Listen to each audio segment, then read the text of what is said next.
जीवन जीने की एक बड़ी सीख मिल सके। तो चलिए कहानी की शुरुआत करते हैं। चाहे पति की मार खा लेंगे, पर इन 4 लोगों से कभी मदद मत मांगना। कहानी आपके लिए बहुत ही ज्ञानवर्धक है, जिसमें आज हम स्त्री जाति के लिए बताएंगे कि चाहे आपका पति आपको पीटे तो मार खा लेना, पर इन 4 लोगों से जाकर के कभी मदद मत मांगना। हालांकि उन 4 लोगों के बारे में जो हम बताएंगे वो पुरुष जाति पर भी मान्य रखते हैं, लेकिन स्त्री जाति के लिए कभी भी उन 4 लोगों से जाकर के मदद की उम्मीद नहीं करना चाहिए। एक समय की बात है, किसी राजा के राजमहल में एक कबूतर और कबूतरी का जोड़ा रहता था। वह कबूतर और कबूतर उस राजमहल में एक दीवार में खाली जो जगह थे उसमें बड़े प्रेम से ही रहा करते थे। एक समय की बात है, रात्रि का समय था, तो कबूतरी अपने पति कबूतर से पूछने लगे कि है इस्लाम, मेरे मन में एक प्रश्न है, एक सवाल है और वो मैं आपसे पूछना चाहती हूँ। कबूतर कहता है, कहिए प्रिय की आवाज। तब कबूतरी पूछती है कि है स्वामी, मैं ये जानना चाहती हूँ कि स्त्री के लिए किन किन लोगों से मदद नहीं मांगनी चाहिए। जब भी कभी मुसीबत आए तो पति को छोड़ करके और किन लोगों से मदद नहीं मांगनी चाहिए, किन से मांगनी चाहिए, बस यही सवाल आ गया है, मन में आ गया। हमारे इस प्रश्न का उत्तर देने की कृपा करें तो दोस्तों, मैं कबूतर कहता है कि भैया, तो मैंने जो हमसे ये प्रसंग किया ये स्त्री जाति के लिए बहुत ही कल्याणकारी है और उपयोगी भी है। हम तुम्हारी इस प्रश्न का जवाब देने से पहले एक कहानी सुनाता था और उम्मीद है इसी कहानी के माध्यम से ही आपके प्रश्न का जवाब आपको मिल जाएगा। आपसे बस यही चाहूंगा कि आप हमारी इस कहानी को ध्यानपूर्वक यह सुन लें। पहले कहानी को सुनिए और उसके बाद में हम उन 4 लोगों के बारे में बताएंगे जिन लोगों से भूलकर भी स्त्री जाति के लिए कभी मदद नहीं मांगनी चाहिए। कबूतरी कहती है कि है प्रणाम, आप अपनी कहानी को शुरू कीजिए और मैं वचन देती हूँ कि आपकी कहानी बहुत ही ध्यान प्रकट होकर के सुनूंगी। तो दोस्तों, मैं कबूतर कहानी सुनाना आरंभ करता है और कहता है कि है प्रिय, एक समय की बात है, किसी नगर में एक बहुत ही गरीब व्यक्ति अपनी पत्नी के साथ में रहता था। छोटा मोटा सा व्यापार उसी नगर में करता था, लेकिन उसकी सही तरीका से गुजर बसर नहीं हो रही थी। किसी न किसी बात की समस्या बनी ही रहती थी। उसकी पत्नी जो थी वह बहुत ही बुद्धिमान थी और सुंदर भी थी, इतनी सुंदर थी कि जैसे कोई सूरत की अप्सरा हो रहा हो। जब पैसों की तंगी से इस दुखों को झेलते झेलते बहुत देर व्यतीत हो गई तो एक दिन उस गरीब आदमी की पत्नी कहती है, अपने पति से भी है, इस धंधे से इस नगर में काम चलने वाला नहीं है, इस तरह से अब आगे की गुजर नहीं हो पाएगा। आप कहीं बड़े शहर में चले जाओ और अपने व्यापार को आगे बढ़िए, अपने धंधे को आगे बढ़ाओ, ताकि हमारा जीवन सही तरीका से इकट्ठा हो जाए। मित्र होते हो। भाई व्यक्ति जो गरीब था अपनी पत्नी की हर बात को मानता था, क्योंकि उसकी पत्नी बहुत बुद्धिमान थी। तो उसने अपनी पत्नी से कहा, प्रिय, तुम सही कह रही, मैं कल ही शहर में जाता था और वही अपने व्यापार को करना आरंभ करूंगा। प्रभु की अगर कृपा रही तो हमारे दिन अच्छे आ जाए। दोस्तों, अपनी पत्नी से इस कहने के बाद वैभव जो गरीब आदमी था अपने एक मित्र के पास में जाता है। उसका एक बहुत ही घनिष्ठ मित्र था। उसके पास में जाता है और कहता है कि मित्र, कल हम शहर में दूर व्यापार करने के लिए जा रहे हैं और अपनी पत्नी की जिम्मेदारी आपको साफ करके जाते हैं। ध्यान रखना, हमारी पत्नी को किसी तरह की कोई परेशानी नहीं होनी चाहिए। वैसे तो हमने जरूरत की जो वस्तुएं होती हैं सबकी व्यवस्था कर दी है, खाने पीने की बहुत सारी चीजें भी घर पर रख दी हैं। फिर भी अगर घर पर कोई तंगी हुई तो तुम हमारी पत्नी की मदद कर देना, और जब मैं वापस आया करके आऊंगा तो तुम्हारा जितना भी खर्चा होगा वह सब सुपुर्द वाला मित्र अपनी पत्नी की जिम्मेदारी तुम्हारी ही सुपुर्द श्वास करके जा रहा था। क्योंकि हमारी पत्नी जो है घर पर अकेली है, इसलिए हमारी पत्नी का विशेष ध्यान रखना। दोस्त उस गरीब आदमी का। वो मित्र कहता है, आप कैसी बातें करते हैं, आपकी पत्नी जो है वो हमारी भाभी है और हम अच्छी तरीका से आपकी पत्नी की देखभाल करूंगा। किसी तरह की आपकी पत्नी को परेशानी नहीं होने दूंगा।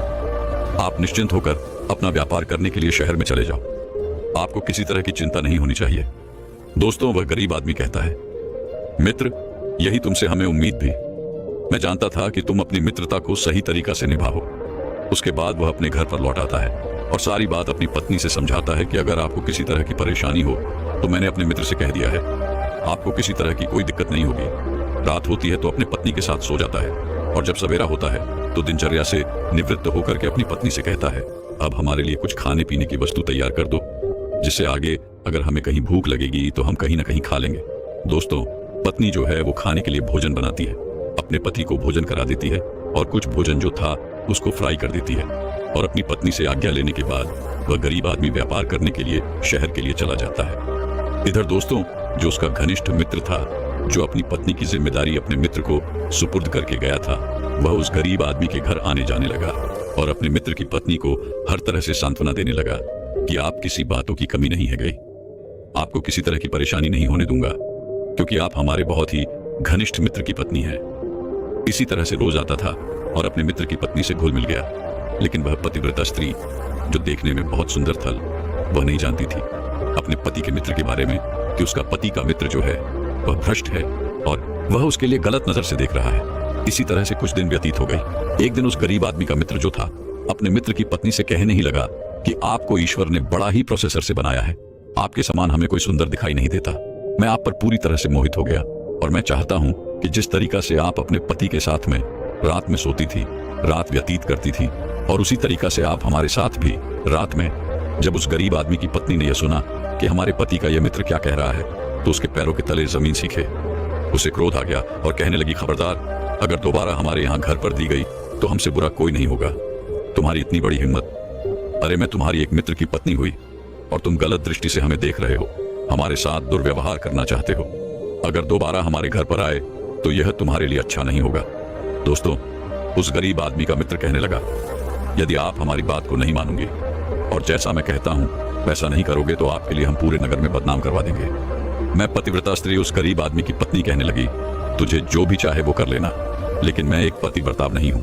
ऐसा कहे दो, नहीं हो सकता। अगर अब तुम अच्छा ही चाहते हो तो तुरंत ही हमारे घर से निकल जाऊंगा। दोस्तों, उसके पति के मित्र के अहंकार को बहुत चोट लगने लगे और वे तुरंत ही अपने घर के लिए चला जाएंगे। इधर दोस्तों, कुछ समय के बाद में जब उसका मित्र वे गरीब आदमी घर पर लौट करके आता है तो जो उसकी पत्नी थी बहुत ही आवभगत करती है, स्वागत करती है और साथ ही साथ अपने पति की पूजा भी करती है। इधर वह व्यक्ति अपनी पत्नी से कहता है कि तुम भोजन तैयार करो, तब तक हम अपने मित्र से मिलकर के आटे देंगे। उसका पति अपने मित्र के पास में जाता है। मित्र बहुत ही सम्मान करता है, उसे बैठाया जाता है और उसके बाद में उसकी पत्नी के बारे में जोश लगाने लगता है और कहता है, अरे मित्र, तुम शहर में व्यापार करने के लिए क्या चले गए? तुम्हारी पत्नी तो बहुत ही पापन है, वो तो बहुत ही उल्टा औरत है, भ्रष्ट औरत है, चरित्रहीन औरत है। अरे तुम्हारे जाने के बाद में जब मैं तुम्हारे घर पर जाता था तुम्हारी पत्नी की किसी न किसी समस्या का समाधान करने के लिए, तो तुम्हारी पत्नी ये कहती थी कि हमारे साथ रात में सोई, हमारे साथ एक ही बिस्तर पर रात गुजारी, और जब मैंने ऐसा मना किया तो तुम्हारी पत्नी ने हमें घर से बेइज्जत करके निकाल लिया। अरे मित्र, हमें क्या मालूम कि जिस तरीका से तुम्हारी पत्नी भगवान ने सुंदर तो बनाई है, लेकिन उस सुंदरता के साथ साथ तुम्हारी पत्नी बहुत ही चरित्र ही नहीं है, उसका बहुत ही गंदा चरित्र है। दोस्तों, अपनी पत्नी के लिए दोस्त लगाते हुए जब अपने मित्र के ये शब्दों को सुनता है तो वह जो गरीब आदमी था उसके लिए बहुत ही क्रोध आ जाता है। उसने अपने मित्र से कुछ नहीं कहा। जब सब हो जाती है, घर पर आता है तो उसकी पत्नी जो थी भोजन लेकर के आती है, लेकिन वह भोजन तो कर लेता है, अपनी पत्नी से सही तरीका से बात भी नहीं करता, बोलता भी नहीं है और भोजन करने के बाद में अपने बिस्तर पर सोने के लिए चला जाता है। उसकी पत्नी जो थी वह बहुत ही बुद्धिमान बन, वह समझ चुकी थी कि किन के मित्र ने हमारे बारे में कुछ जरूर कहा होगा, लेकिन उसने पूछा नहीं कि तुम्हारे मित्र ने हमारे बारे में क्या कहा। जाकर के अपने बिस्तर पर अपने पति के पैर दबाती है और अपने पति के साथ में सो जाती है। इसी तरीका से अगला दिन हुआ, लेकिन उसके पति ने सही तरीका से बात भी नहीं की, बोलना भी बंद कर दिया। उस स्त्री ने अपने पति पर यह दबाव नहीं डाला कि आप हमसे बात क्यों नहीं करते थे, लेकिन वह अपने पति की सेवा करती रही। एक रात की बात है, उसकी पत्नी ने पूछा कि आप आजकल बदले हुए नजर आ रहे हो, आजकल आप सही तरीका से बात नहीं करते, इतने दिन हो गए, क्या बात है? तो दोस्तों, उस गरीब आदमी को इतना गुस्सा आ गया कि उसने डंडा उठाया और इतनी पिटाई की, इतनी पिटाई आई, बहुत मारता रहा। उसकी पत्नी बेहोश हो गई। उसने तो इसलिए मारा था कि इसको मैं फिरते फिरते मार डाला। जब वह बेहोश हो गई तो वह समझ गया कि यह मर गई है और उसके बाद वह रात में ही फरार हो गया। इधर दोस्तों, उसकी पत्नी मरी हुई नहीं थी। उस समय के बाद में जब उसे होश आ जाता है तो वह कराती हुई उड़ती है और उस भयानक अंधेरी रात में घर से निकल देती है। आंखों से असरधारा बह रही थी। कराती हुई नगर से बाहर गई एक मंदिर था और उसी मंदिर में जाकर के मूर्ति के सामने बैठ रही थी। दुर्गा माँ की मूर्ति थी और दुर्गा माँ के सामने रोने लगे और कहने लगी कि यह माता, यह हमारे कौन से कर्मों की सजा है? हमारा कौन सा ये इम्तिहान आप ले रहे हो? आज हमारे पति ने हमको इतना मारा, उन्होंने तो यही सोच के मारा था कि आज हमें वो खत्म कर देगा, लेकिन मैं आज बच गई। हमारे कौन से कर्मों की सजा मिल रही है? इस तरीका से रो रही थी और करा रही थी।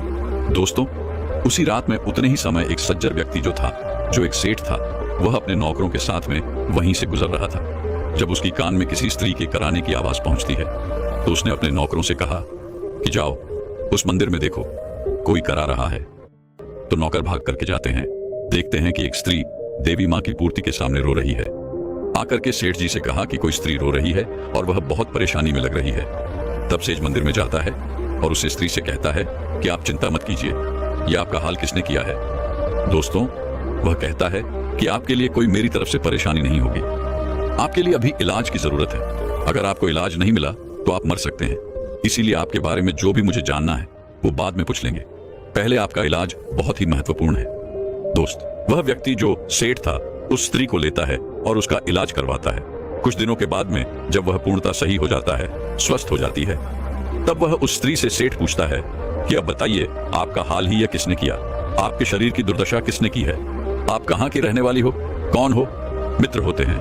तब वह स्त्री अपनी सारी कहानी बताती है। उसकी कहानी को संकल्प, उसके दर्द को सुनकर के सेठ को बहुत ही बुरा महसूस होता है। सेठ दुखी हो जाता है और कहता है कि आप चिंता मत कीजिए, अगर आप जाना चाहती हो तो आप जा सकती हो, और यदि रहना चाहती हो तो आप हमारे घर पर रह सकती हो। दोस्तों, तो उस सेठ का एक छोटा सा बच्चा था, उसकी भी पत्नी जो थी वह खत्म हो चुकी थी, छोटा सा बच्चा था। उस गरीब आदमी की स्त्री ने कहा कि थी भाई, अब मैं कहाँ जा जाना, मेरा पति तो मुझे मार करके फरार हो गया, मैं किसके सहारे रह लूं, मेरा कोई इस दुनिया में अब नहीं है, मैं आपके ही घर पर रहना चाहती हूँ।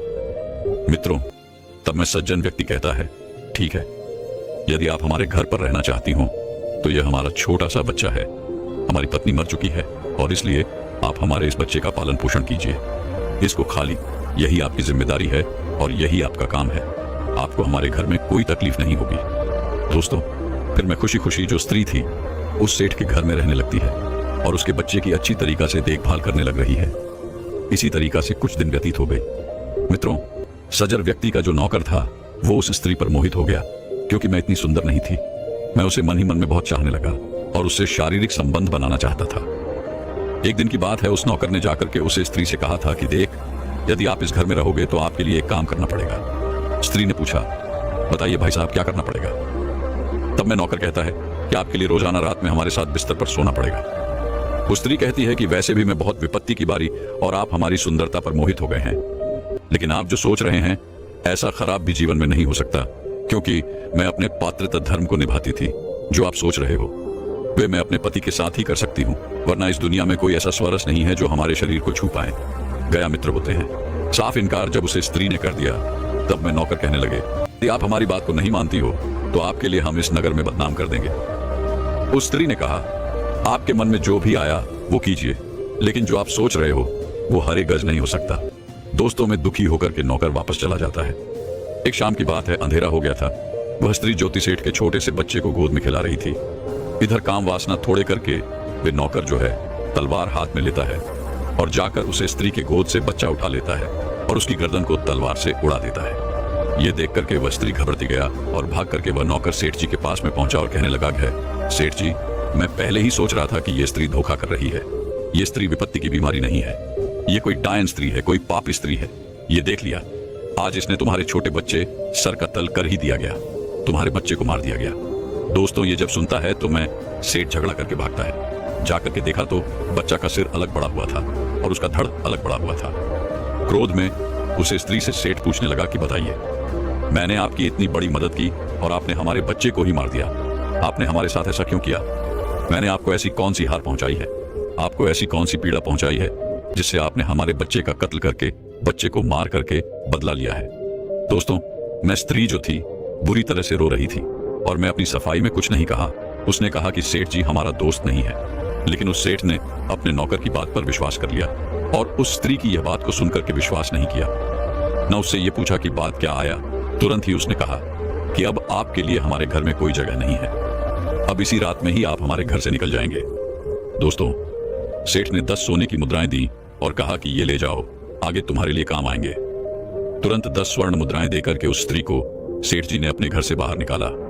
वह स्त्री रोती हुई, चिल्लाती हुई, लड़खड़ाती हुई उस नगर से बाहर चलते चलते आगे एक छोटा सा जंगल पड़ता था और उसी जंगल में पहुंचती है तो उसने क्या देखा? उसने देखा कि एक सौदागर है, उसके लिए कुछ डाकू पीट रही। डाकू पर सरदार वहीं पर बैठा हुआ है और सौदागर की पिटाई चल रही है।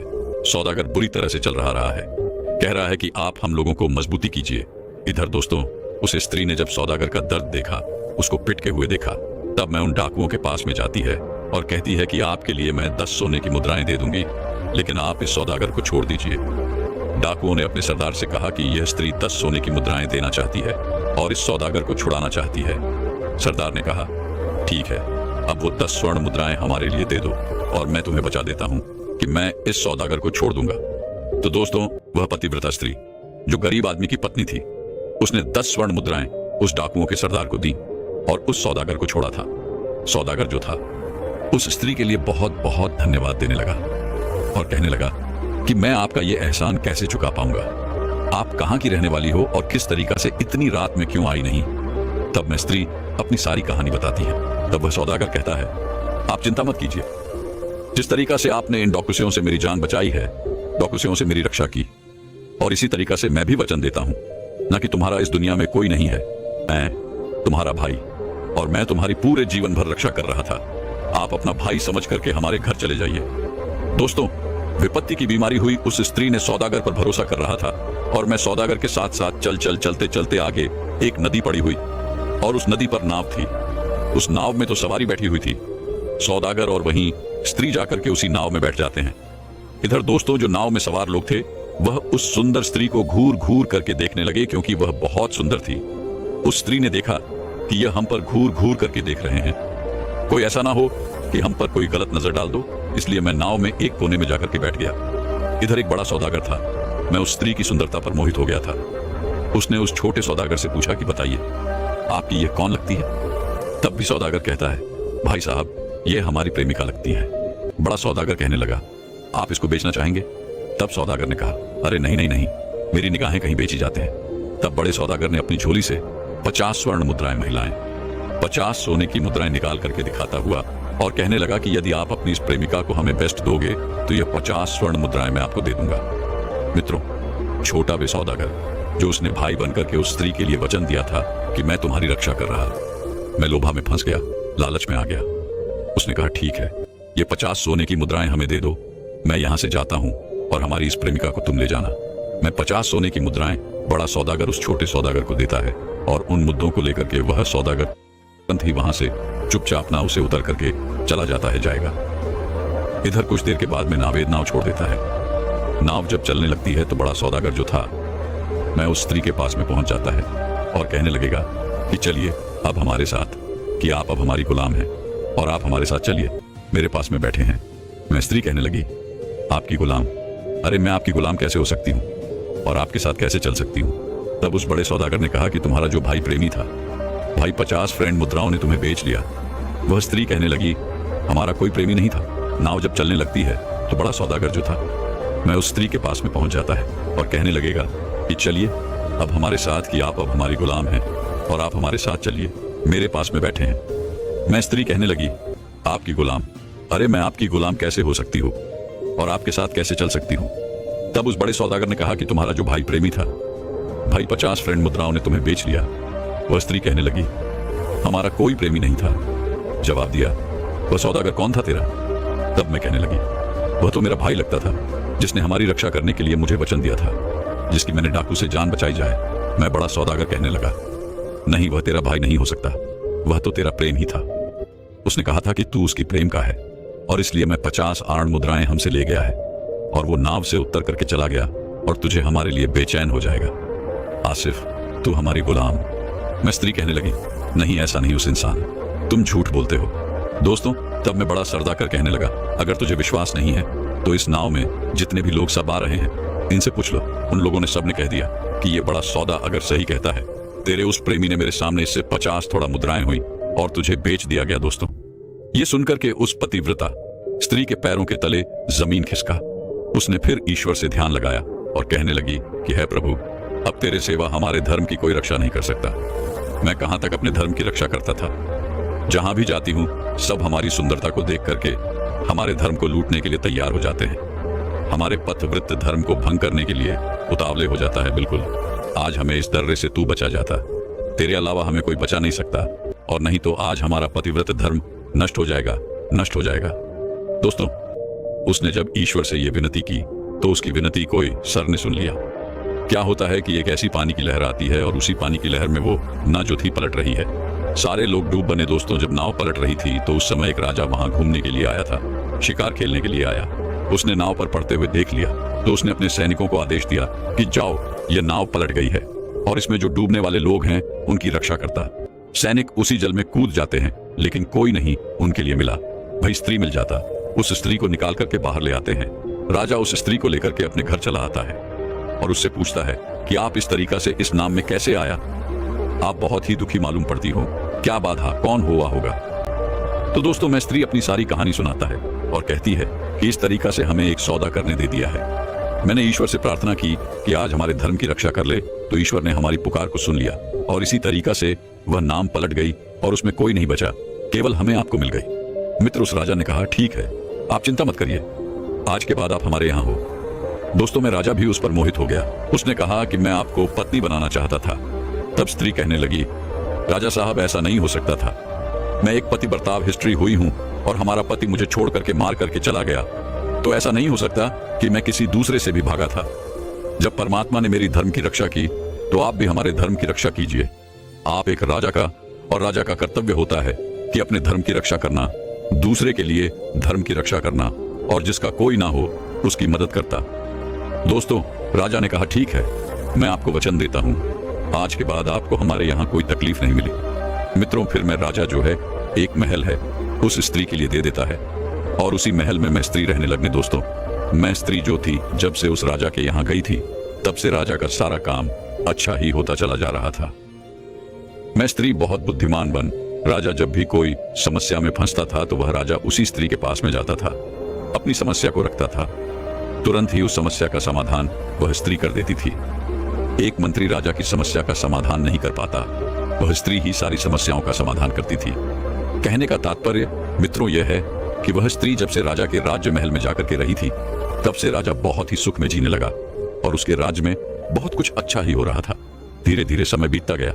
एक राजा जो था मरने के कगार पर आ जाता है। जब मरने के कगार पर आया तो उसने उस स्त्री को बुलाया और कहा प्रजा के सामने कि देखिए, प्रजा के लोगों को आज के बाद अपने राज्य का भाग, इस राज्य की जिम्मेदारी इस स्त्री के लिए सौंपा था। और दोस्तों राज्य की जिम्मेदारी सौंदर्य के वह राजा जो था मर जाता है, भाई स्त्री ही बाकी राजा बन जाती है, बाकी बल्लिका बन जाती है। सारी प्रजा जो थी उससे कहने लगी कि आप हमारे राज्य की मलिका हैं, यहाँ की राजा हैं, और आप यह भाई अच्छी तरीका से हमारे राज्य का भार सम्मान। दोस्तों वह स्त्री जो है अब उस राज्य का भार संभालने लगती है। एक दिन की बात है, उसने अपने मंत्रियों से घोषणा कर दी कि जाओ, जहां भी आस पड़ोस के जितने भी नगर हैं सब लोगों को हमारे दरबार में इकट्ठा किया जाए। वहीं सैनिक जो थे आस पड़ोस के नगर में चले जाते हैं, सबके लिए सूचना देते हैं कि कल हमारे दरबार में सभी लोगों का निमंत्रण रहे। हमारे राज्य की जो मल्लिका है उन्होंने आपके लिए बुलावा भिजवाया आया।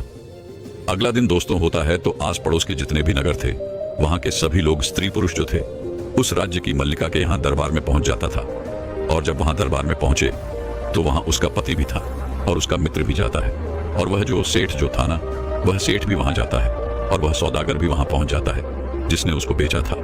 दोस्तों तो जब चारों को उस स्त्री ने देखा था तो सबसे पहले उसने अपने पति को बुलाया और उस पति से कहा कि आपने मुझे पहचाना? उसका पति कहने लगा, हाँ, आप हमारे इस राज्य की मल्लिका? तब मैं कहने लगी, नहीं नहीं, आप हमारे पति हैं, मैं आपकी स्त्री हुई, आपने अपने अनुसार आ रहा है। हमें इतना पीटा कि मरा हुआ समझ करके आप रात में ही खराब आ रहे हैं, और आपके मित्र ने जो हमारे लिए दोस्त लगाया है यह सच से नहीं है। आपका मित्र जो था हम पर मोहित हो गया और हमारे साथ रात में सोने के लिए कह रहा था, और जब मैंने मना किया तो उसने यह कहा कि मैं तुम्हें पूरे नगर में बदनाम कर दूंगा, और जब आप नोट करके आए तो सारा दोष मेरे यूं पर इसने थोप दिया। दोस्तों इस तरह से उसके मित्र को बहुत ही अपने मित्र पर क्रोध आ जाता है। उसको मारने के लिए झपाट है, लेकिन उस स्त्री ने मना कर दिया, नहीं, इसके लिए सजा मिलेगी।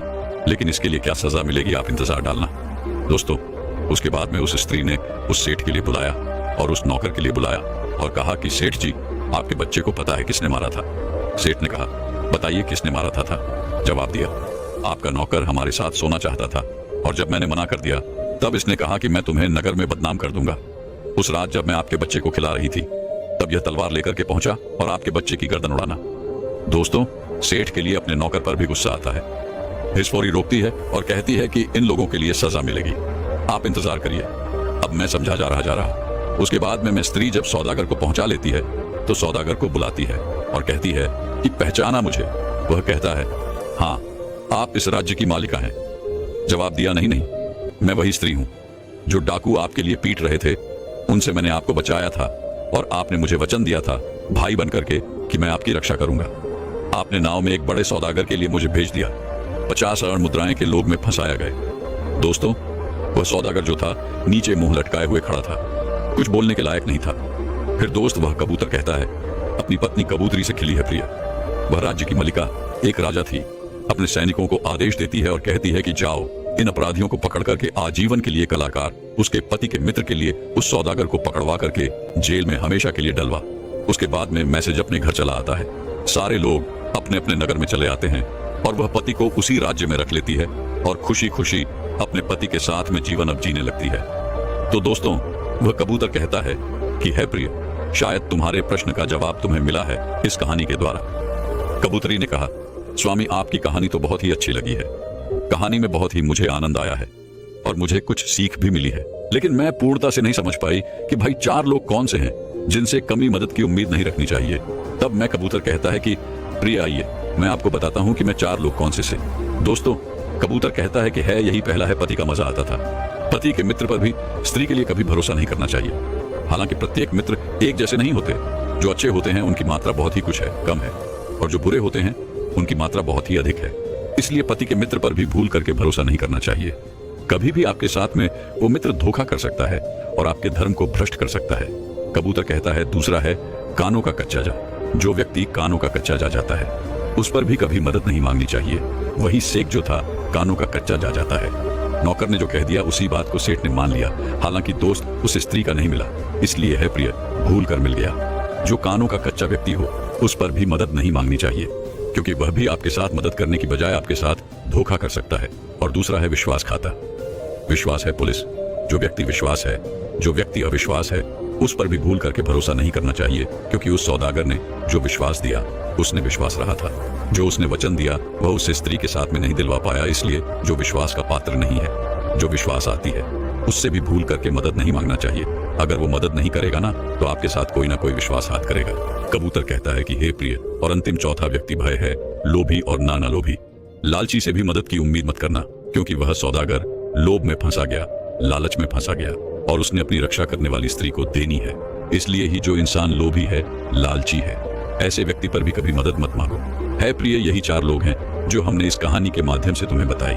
दोस्तों, अपने प्रसंग का सही उत्तर जान जा गई। वह कबूतरी बहुत ही प्रसन्न हो गई। तो दोस्तों, यह कहानी स्त्री जाति के लिए ही नहीं, पुरुषों पर भी यह मन में रखती है कि ऐसे 4 लोगों पर कभी भी मदद नहीं मांगनी चाहिए, जो हमने इस कहानी के माध्यम से आपको इस वीडियो में बताई। उम्मीद करता हूं यह कहानी आपके लिए बहुत पसंद आई होगी।